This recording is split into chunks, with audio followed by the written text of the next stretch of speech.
أعوذ بالله من الشيطان الرجيم. Allah.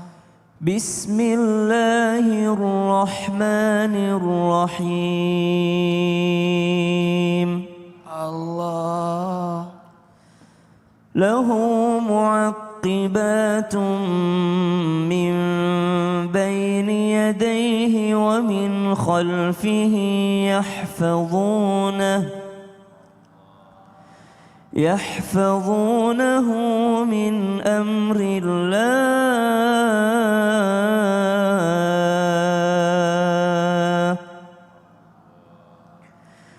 إن الله لا يغير ما بقوم حتى يغيروا ما بأنفسهم وإذا أراد الله بقوم سوءا فلا مرد له وما لهم من دونه من وال.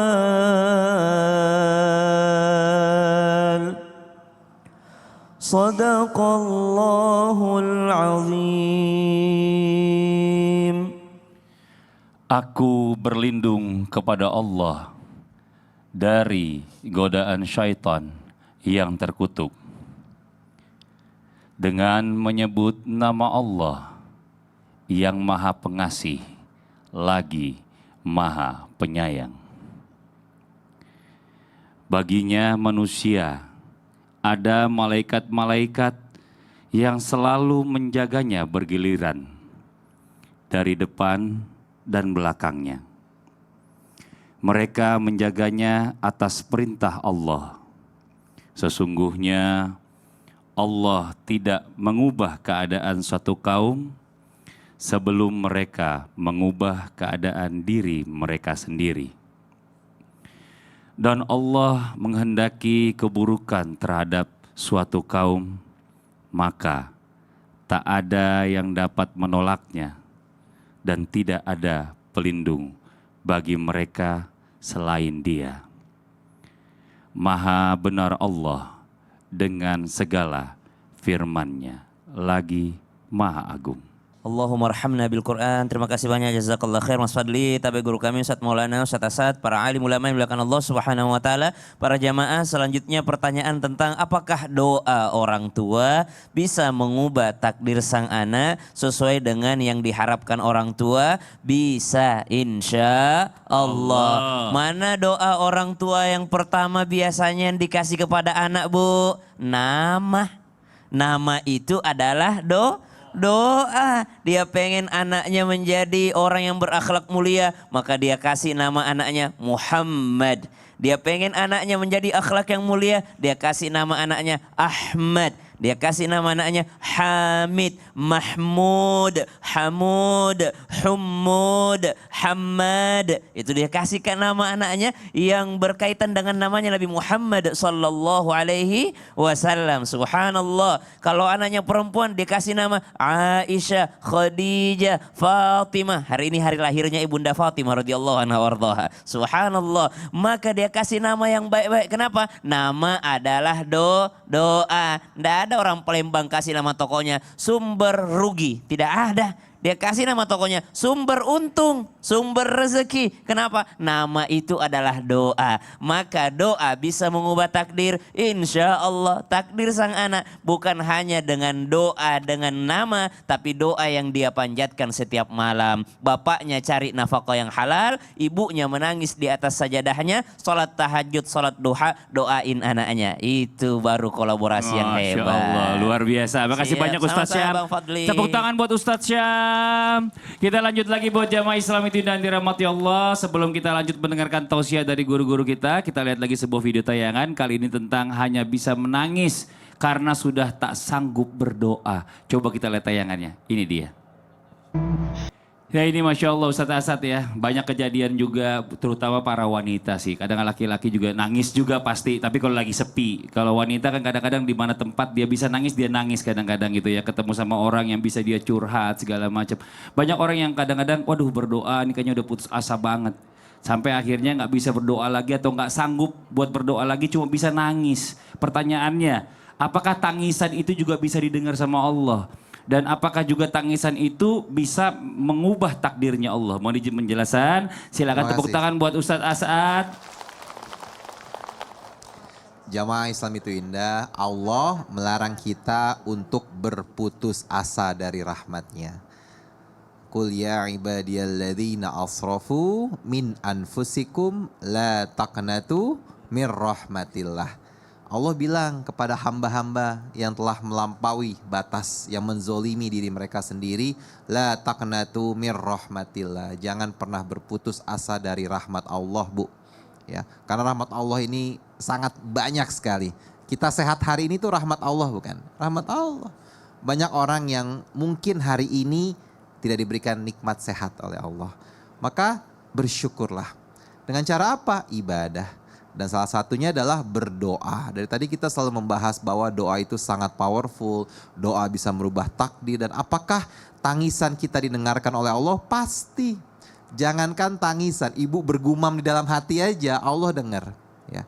Nabi Muhammad ketika melihat langit, Allah tahu Nabi Muhammad punya keinginan. Menginginan apa? Memindahkan kiblat. Lalu Allah kabulkan setelah 17 bulan, bayangkan. Nabi tidak punya dosa, berdoa 17 bulan. Kita banyak dosanya ibu. Banyak kan bu dosanya ibu? Banyak. Banyak aja banyak banget. Jadi jangan pernah menyerah. Doa, tapi kita juga harus melihat bahwa Allah akan mengabulkan doa kita di waktu terbaiknya. Kadang kita merasa, oh harusnya doa ini harusnya besok nih terkabul. Tapi ternyata Allah bilangnya bulan depan, tahun depan. Karena memang Allah yang paling tahu apa yang menurut kita baik, belum tentu baik bagi kita. Tapi apa yang menurut Allah baik, pasti itulah yang terbaik untuk diri kita. Wa asa an takrahu syai'an wa huwa khairul lakum. Wa asa an tuhibbu syai'an wa huwa syarrul lakum. Kita merasa wah kayaknya harusnya doa ini bisa dikabulin nih hari-hari sekarang ini nih. Karena waktunya kayaknya menurut kita yang terbaik sekarang. Tapi Allah bilang gak sekarang tapi nanti. Kenapa? Allah yang lebih mengetahui dibanding kita. Wallahu ya'lamu wa antum la ta'lamun.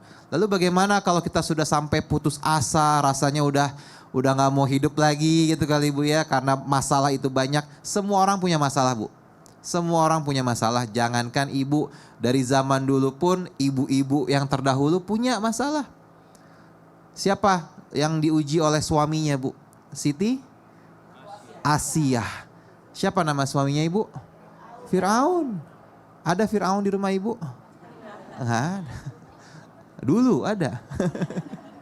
Jadi insya Allah kita pasti bisa. Dan setiap dari kita diuji sesuai dengan kadarnya masing-masing. Gak mungkin nih ibu-ibu nih ya. Beda-beda mukanya kan. Ujiannya beda-beda. Meskipun terlihat banyak masalah ini ya.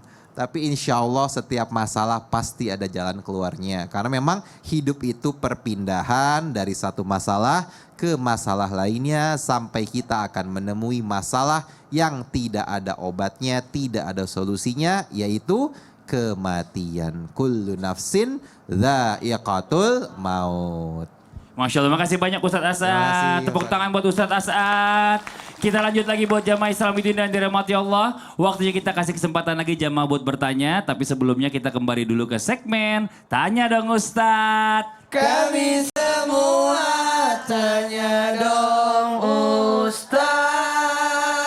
Yang mau bertanya boleh silakan angkat tangannya.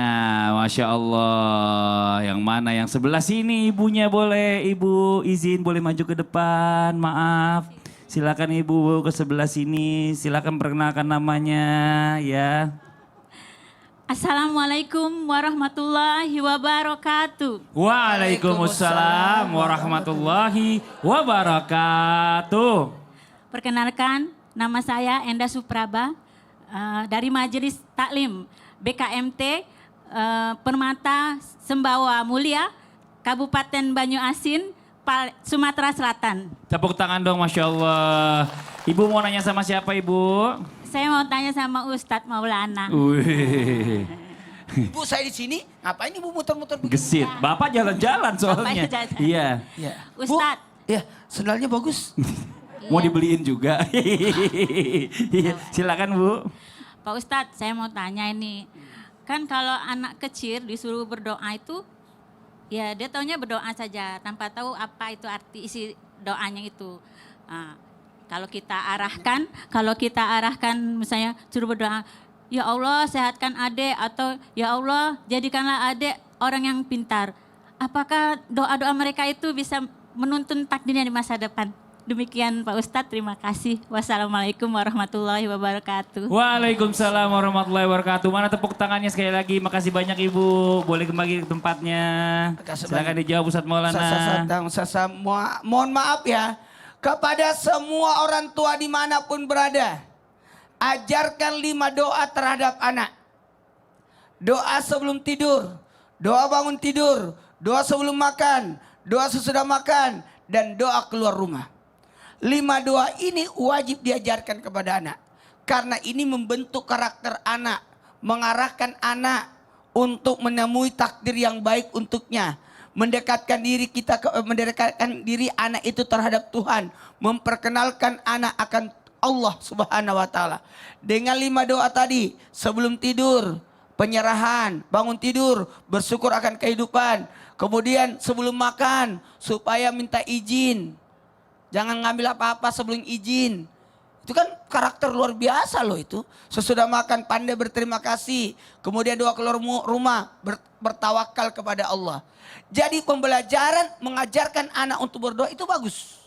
Ayo anak-anak berdoa yuk angkat tangannya berdoa gitu. Jadi memperkenalkan akan tauhid, akan ketuhanan Tuhan kepada Allah, kepada anak itu luar biasa Bu. Ibu tadi pertanyaannya bagus. Mana tadi? Oh tinggal lihat sendalnya aja. Saya enggak tahu yang mana orangnya tadi, jadi tinggal lihat sendalnya. Nah, jadi mohon maaf tanpa menggurui. Kullu kalam ad-doa, setiap ucapan adalah doa. Tidak apa-apa, suruh anak mengaminkan, kita yang mendoakan. Nah, mintanya sama Allah kan enak itu. Ya Allah, saya pernah menangis lihat anakku berdoa. Ya Allah. Jadi kelihatan dia lagi dimarahin sama emaknya. Tapi dia nangis, ya Allah, bantu aku ya Allah. Alhamdulillah, di pojokan dia berdoa. Jadi saya senang. Karena dia tahu kalau minta perlindungan sama saya, tidak bakalan saya bantu. Oh, jadi minta sama Allah, pasti dibantu. Sama abahnya? Enggak bakalan. Enggak bakalan ya? Dia yang salah kok. Oh, kalau aku bilang kamu ntar mamamu marah sama aku. Jadi bagus. Buat orang tua dimanapun berada, doa anak kepada untuk orang tuanya itu dijawab. Masya Jadi Allah. bagusnya diajarin anak-anak berdoa. Masya Allah. Makasih banyak Ustadz Maulana. Tepuk tangan buat Ustadz Maulana. Oke, penanya berikutnya boleh silakan angkat tangannya. Gantian dari sebelah sini Ibu. Iya, izin Ibu. Iya, yang pakai kacamata boleh maju ke depan Ibu. Masya Allah, silakan. Iya, perkenalkan dirinya Ibu. Assalamualaikum warahmatullahi wabarakatuh. Waalaikumsalam warahmatullahi wabarakatuh. Perkenalkan, nama saya Ibu Erna Juwita dari Majelis Taklim Cinta Al-Quran, Kelurahan Babatoman, Kecamatan Babatoman, Kabupaten Musi Banyuasin, Palembang, Sumatera Selatan. Tepuk tangan, Masya Allah. Silakan Ibu mau bertanya sama siapa? Saya mau bertanya kepada Ustaz Sam. Assalamualaikum boleh Pak Ustaz Ustaz. Syam. Waalaikumsalam warahmah Ibu. Ya. Saya mau bertanya Pak Ustaz, seumpama misalnya ada orang yang merasa banyak berdosa, apakah dengan dia banyak-banyak berdoa, apakah bisa merubah takdirnya? Dan atau justru dengan banyaknya dosanya tadi bisa mengunci takdirnya. Takdirnya itu bisa terkunci. Terkunci, itu aja, Ibu, ya. Itu aja Pak Ya, Ustaz. Ya, terima makasih. kasih atas penjelasannya. Wassalamualaikum warahmatullahi wabarakatuh. Waalaikumsalam warahmatullahi wabarakatuh. Tepuk tangan sekali lagi buat Ibu Enda. Makasih banyak Ibu. Silakan dijawab Ustadz Syam. Baik, tabe Ustaz Asad, Ustaz Maulana, Mas Fadli, para alim ulama yang dimuliakan Allah Subhanahu wa taala. Dosa yang membuatmu rendah diri di hadapan Allah ketika berdoa itu lebih mulia dibandingkan kesolehan tapi membuatmu merasa mulia di hadapan Allah. Sehingga sombong di hadapan Allah, sehingga merasa diri sudah mencukupi kewajiban kepada Allah. Dosa yang membuatmu malu di hadapan Allah sehingga engkau rendah diri di hadapan Allah. Ya Allah, saya ini tidak pantas masuk ke surgamu. Kan ada syairnya itu. Ilahi las tulil firdausi ahla. Wahai Tuhan, aku nih tak pantas masuk ke surga Firdaus. Malu dia, rendah diri dia di hadapan Allah. Kenapa? Dosa aku banyak itu. Tapi dia sambung. Wala aqwa ala naril jahimi. Saya yang rendah diri ini, yang penuh malu di hadapanmu ini ya Allah, yang banyak dosa ini, tak pantas masuk surga, tapi tak mungkin juga sanggup aku menahan api neraka. Subhanallah. Fahabli taubatan waghfir dhunubi. Maka ya Allah, yang kuharapkan ini bukan apa-apa. Yang kuharapkan cuma pengen dikasih kesempatan bertaubat. Maka para pendosa termasuk saya, tanpa bermaksud menggurui ataupun mengajari, di hadapan Allah, kalau kita merasa rendah diri di hadapan Allah, bukan apa-apa yang pengen kita ubah. Yang pengen kita ubah adalah diri kita sendiri. Pengen dapat hidayah dari Allah Subhanahu wa ta'ala. Kenapa? Kalau udah dapat hidayah, insya Allah takdir kedepannya bagus semua. Insya Allah diridhoi Allah semua. Apakah orang soleh tidak pernah sakit? Pernah sakit. Apakah orang soleh tidak pernah sakit hati? Pernah sakit hati. Apakah orang soleh tidak pernah bangkrut? Ada juga yang bangkrut. Cuma ketika sudah dapat hidayah dari Allah, ketika bangkrut dia ambil hikmahnya. Ketika sakit dia ambil hikmahnya. Ketika dapat yang tidak enak dalam takdirnya, yang dia ambil kebaikannya, bukan keburukannya. Masya Allah. Makasih banyak Ustadz Syam. Tepuk tangan buat Ustadz Syam. Jamaah. Kita lanjut lagi, kadang-kadang kita suka kesel, putus asa, ngelihat orang kok kayak takdir hidupnya enak banget, rezekinya banyak, apa-apa yang mau bisa dia beli. Nah, ini Ustadz Asad nih ya. Pertanyaannya, apa yang salah ya? Apa jangan-jangan doa kita yang salah? Terus bagaimana caranya kata-kata yang benar dalam berdoa supaya bisa merubah takdir kita? Mohon izin penjelasannya, silakan. Tepuk tangan sekali lagi buat Ustadz Asad. Terima kasih Mas Ali. Kenapa kita sering melihat kok kayaknya hidup orang lain lebih baik daripada kita? Katanya rumput tetangga lebih hijau. Kita nggak pernah tahu Bapak Ibu semuanya bahwa ketika kita melihat seseorang hidupnya mungkin terlihat lebih baik dari kita nggak tahu apa saja yang pernah Allah ambil dari diri mereka. Kesedihan apa yang pernah mereka rasakan. Kecemasan apa, ketakutan apa yang pernah mereka alami. Kita kan melihat hanya dari luarnya saja, wah hidupnya enak nih. Padahal kayaknya dia gak pernah ibadah, dia gak pernah sholat. Tapi kok Allah kasih banyak rezeki kepada dia. Bisa jadi ada amalan-amalan ibadah yang kita gak tahu yang dia lakukan. Yang buat Allah ridho kepadanya. Maka jangan pernah merasa lebih baik dari siapapun, gak boleh. Karena kita nggak tahu, bisa jadi orang yang kita anggap wah kayaknya ini di bawah saya nih, ternyata dia punya ibadah unggulan yang Allah sangat mencintainya. Tapi bukan berarti itu menjadikan kita pesimis, karena dalam Islam tidak boleh pesimis. Kita harus optimis. Hidup kita pasti bisa lebih baik, dan Allah kan bilang hari esok akan lebih baik dari hari ini. Kalau kita percaya kepada Allah, doa. Allah udah bilang, ud'uni astajib lakum. Dan semua doa pasti dikabulkan ibu-ibu. Semua doa pasti akan dikabulkan. Maka berdoalah yang baik-baik.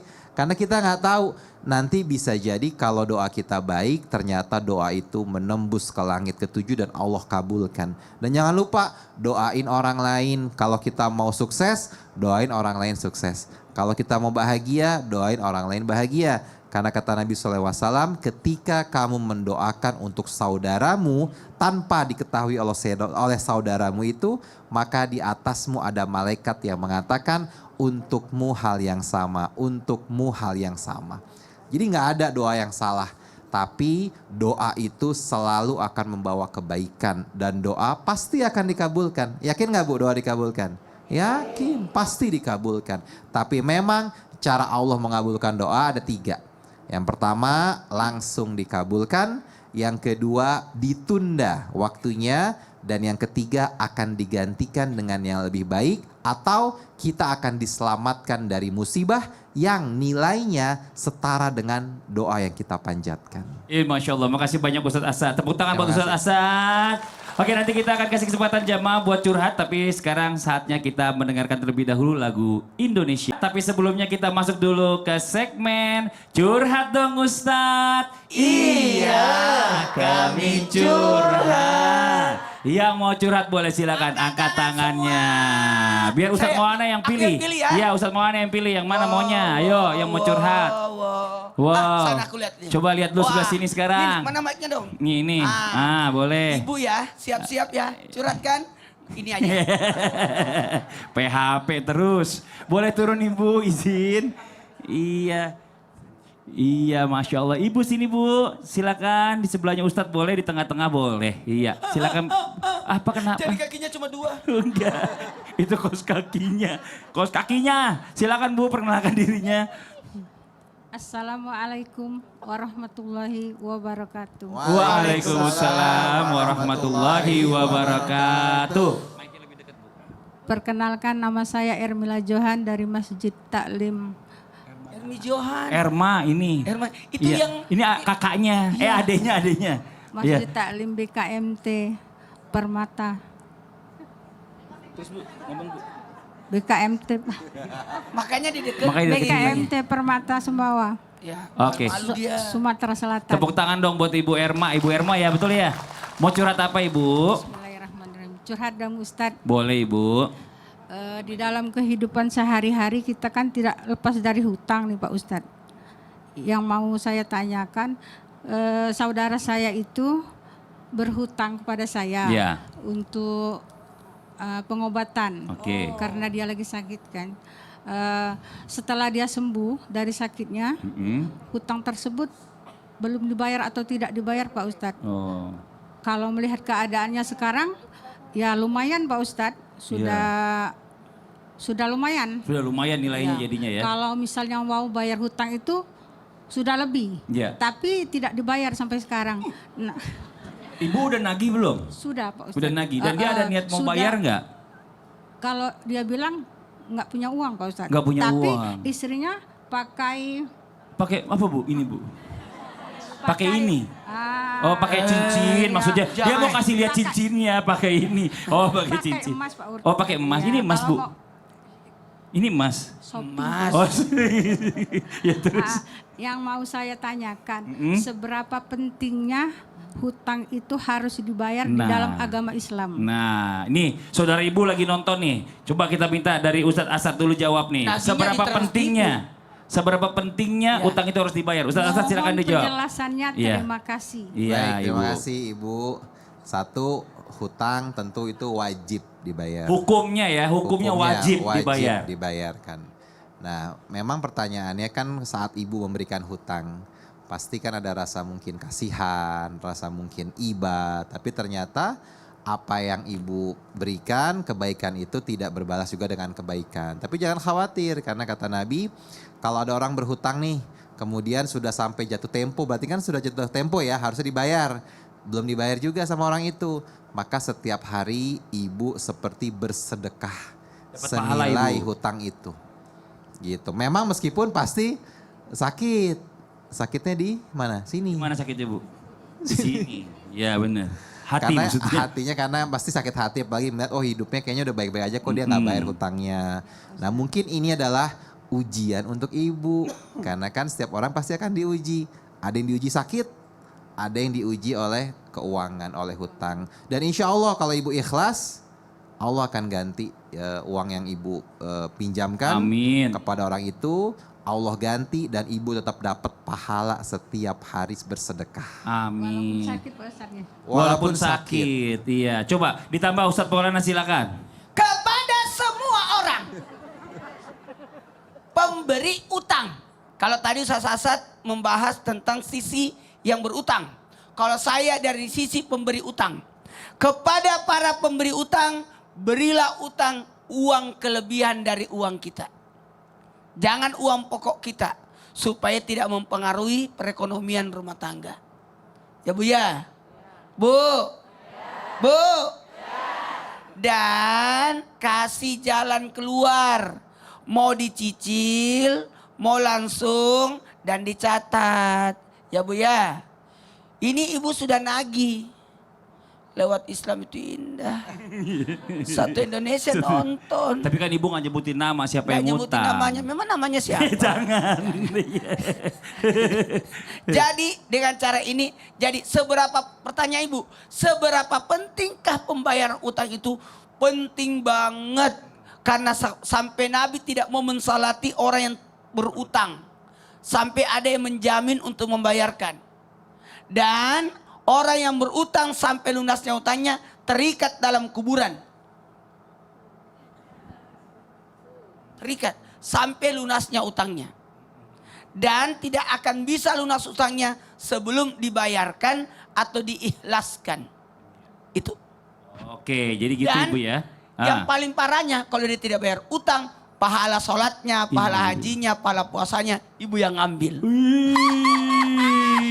Yang bersangkutan menonton ya Pak. Menonton, oh semoga yang bersangkutan menonton. Jadi bener, ibu nagih lewat Islam itu indah namanya. Oke, ya udah, Sini. nanti kita lanjutin Nih, lagi. nih, Ya, sini Mak. iya. Sini, Mak.